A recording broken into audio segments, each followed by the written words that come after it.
Problem i madh që ne kemi hasur këto ditë të fundit është edhe ngrirja e macave, nga temperaturat 90 gradë ka pasur dhe plasje të macave, çka ka shkaktuar domethënë përveç mosfurnizimit me ujë të banorëve, por krijon dhe një kosto, pasi maci është detyrim i banorëve për tu blerë,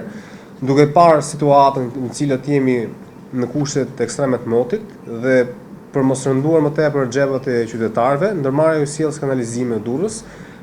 ka menduar që zëvendësimi i macave të dëmtuara për shkak të kushteve atmosferike do të bëhet nga ana jonë dhe kostoja për këto maca do të mbulohet nga ndërmarrja e sjellësit.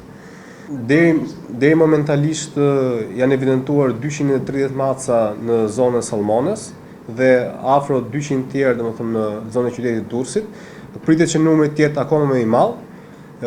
Afati i zëvendësimit të macave do të jetë deri javën e ardhshme. Gjithë qytetarët duhet vinë të paraqiten ankesat pranë ndërmarrjes së sjellësit. Gjithashtu dhe grupet e ngritura nga ana jonë po bëjnë verifikimin e macave të dëmtuar në terren dhe zëvendësimi i tyre do të bëhet duke dorëzuar macin e vjetër pranë ndërmarrjes së sjelljes kanalizimit të Durrës. Banorët duhet të kujdesen më tepër për linjat e tyre, duhet mundohen që gjatë orëve të natës kur temperaturat janë dhe më të ulta, mundësisht tubat t'i kenë të zbrazura, mos jenë tubat karikuar me ujë, gjithashtu dhe në pjesën e depozitave të mundohen që ato pjesë që janë të ekspozuara ndaj kushteve atmosferike t'i mbulojnë për të krijuar një farë temperature normale të ambientit. Gjithashtu për nevojat veta, por jo për konsum vetjak, që do të thotë për shkarkim apo për larje, mund t'i hedhin dhe krip depozitës në mënyrë që të rrisin sadopak temperaturën e ngrirjes.